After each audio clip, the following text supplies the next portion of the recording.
नङा हयज' खालामनो हाया हो मानगोनां बै जायफ्रा दिनै एबसुनि दैदेनगिरि बिथांमोना सुप्रिम सेक्रिफाइस खालामबाय बिथांमोननो होयोब्ला बिथांमोना न'खर संसार जानायनि खोथा दं बिथांमोननो होयोबा जों गोजोनगोन कारन बिथांनि फैसाया लकेलावनो बाहायजागोन एनडिबिनि दैदेनगिरिफोरनो हो जायफ्रा दिनै एक्स एनडिबिफ्रा हालाय हाफाय बिबायना जानो गोनां जादों 1500 कोटिया मानो फैयाखै 1500 कोटिखौ मानो लाबोनो हायाखै नोङो प्रमद बर'आ एसेबां मोजां एकर्ड खालामबाय एकर्डआवनो दंखायो 1500 कोटि फैनायनि नों मानो लाबोआसै हाग्रामा जाया मादाया रन्जन दैमारिया जेलनिफ्राय गवाखै एकर्ड जाबाय दासिमबो गवाखै बुंगौमोन रायजो ओइ हाग्रामा महिलारि नोंथां एकर्ड जानायनि उनाव रन्जन दैमारिखौ मानो सख'वाखै दायनिग्रा हाग्रामा जायामोन होनबा समग्र बिटिसिनि थासारिखौ बेखौनो बुंगोन हाग्रामा महिलारिया गभर्नमेन्ट खालामनो मोनियाव दिनै बिथाङा गोजोननाय दं मानो रायजोआ दिनै हाग्रामा महिलारिखौ खुदै मुजुगौमोन गभर्नमेन्ट खालामनायमोनब्रा दुखिगौमोन नों साला दायनिगिरि नों सासे थोराइनि थै सोबग्रा जाहोना मानो रायजोआ मानो दुखु मोनगौमोन हाग्रामा महिलारि गभर्नमेन्ट खालामनायबा आं बिनि खोथाखौ बुंनो नागिरदों सिमाया बारिनो गोनांमोन 913 गामि दिनै एक्सेलेटआल' बारिबाय बिनि दायनिगिरि हाग्रामा जायामोन होनबा नङा होमबा जागौमोन ना रन्जन दैमारिया जेलनिफ्राय गवाखै एकर्ड जाबाय दासिमबो गवाखै बुंगौमोन रायजो ओइ हाग्रामा महिलारि नोंथां एकर्ड जानायनि उनाव रन्जन दैमारिखौ मानो सख'वाखै दायनिगिरि हाग्रामा जायामोन होनबा जोंना जायामोन 1500 कोटिया मानो फैयाखै 1500 कोटिखौ मानो लाबोनो हायाखै नोङो प्रमद बर'आ एसेबां मोजां एकर्ड खालामबाय एकर्डआवनो दंखायो 1500 कोटि फैनायनि नों मानो लाबोआसै हाग्रामा जाया मादाया हाग्रामा जागौमोन एकर्डआव दंखायो जोंहा इयुथफोरखौ बै साख्रिनि कनसिडारेसन खालामनाय ओरैनो बिना मतलबावनो जोङो एसे लिरबानो मोननाय होननाय जादों बेयाव जे जों बारा गोरा हार्ड इन्टारभिउ लाया बर' इयुथफोरखौ मिलिटेन्सफोराव जों अन्तर्भुक्त खालामगोन जों कनसिडार खालामगोन हाग्रामा महिलारि नों गभर्नमेन्ट जानानै दिनै सासेबो साख्रि मोनाखै रेकर्ड बिटिआर रेकर्डनि जुगोदे नों दायनिगिरि होनना बुङोना बुङामोन रायजोआ बुंगौमोन अब्ला दिनै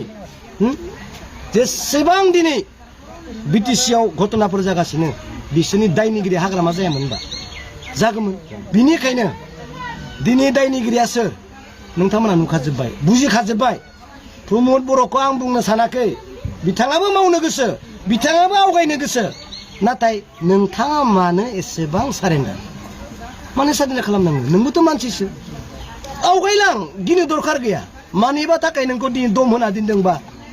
जेल सोगोन होनना बुंदोंबा 3 मास 4 मास 6 मास थागोन हारिनि थाखाय सेक्रिफाइस खालाम नोङो एबसुनि दैदेनगिरिमोन नोंथाङा नङा होमबा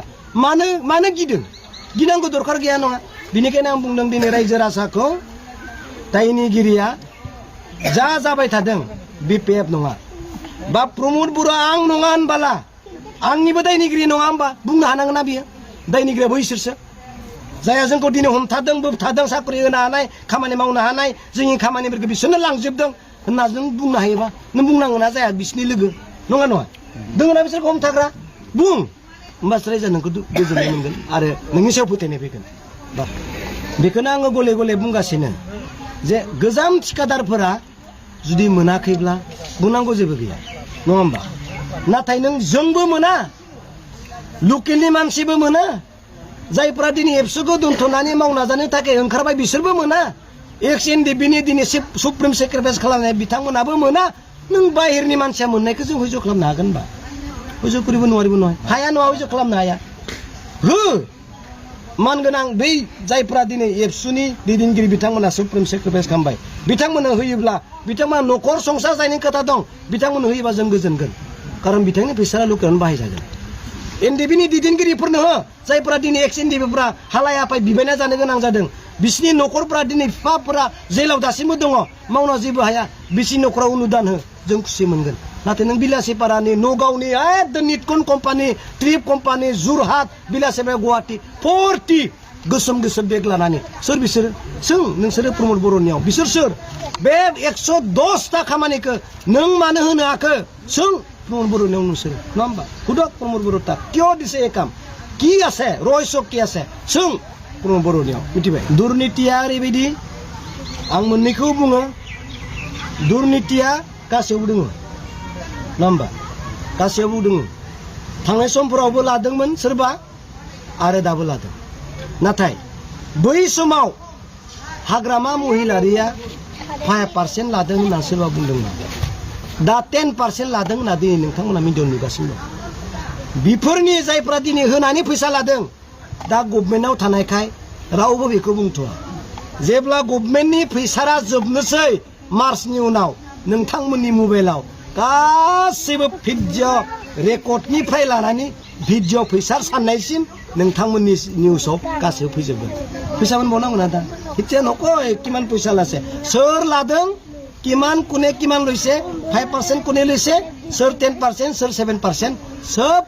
गासैखौबो फैबाय थानायफोराव एक्जेक्टलि जों दिनै बै समाव जेसेबां मावबोदोंमोन बेखौ रायजोआ मेगनजों नुदों आरो दा मावनो नागिरदों मा मावबाय थादों बेखौ नुदों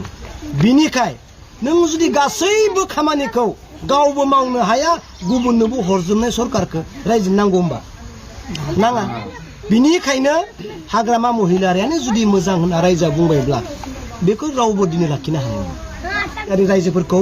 मेनेज खालामनो बेकार सेंग्राफोरखौ खामानि होनो आरो फरेस्टखौ बासायनो थाखाय बिथाङा मोनसे प्रप'जेल होदोंमोन जाय प्रप'जेलखौ आसाम सरकारा डिलेट खालामनानै नोंथांनि बे फरेस्ट प्रटेक्शन फर्सनि जायगायाव जोङो निउलि बेटालियन सोनानैसो जोङो बेखौ संरैखा खालामगोन होननानै डिलेट खालामनो हादों दाया सोरनि नङा होमबा बिटिसि गभर्नमेन्टआ मानो नांनो हायाखै मानो बुंनो हायाखै नङा जोंसो बेयाव बड'लेण्ड प्रटेक्शन फर्स जों बानायगोन जोंनि हाखौ जों बासायगोन मानो आसामखौ बुंनो हायाखै दिनैसिमथ' बिथांमोननि बुंनाया गैया फेरेंगा सार बिथाङा प्रमदखौ बुंनो हानांगोन प्रमदआ आसामखौ बुंनो हानांगोन बैखालि আজিৰ মিটিংটো আমি বুথ কমিটি বা বুথ লেভেলত আমি গাঁওখনত আহি পেলাই কেম্পিং বা আমাৰ বুথত কেনেকৈ চলি আছে বা আমাৰ ৰাইজৰ কি অভাৱ কি অভিযোগ এইটো আমি জানিবৰ কাৰণে আমি যিটো কলবাৰী না কলবাৰী কণ্ঠাইবাৰী কলবাৰী বুথ কমিটিৰ আমাৰ কমিটিৰ মানুহসকলৰ লগত আমি মত বিনিময় কৰিবৰ কাৰণে ইয়াত আহিছোঁ লগতে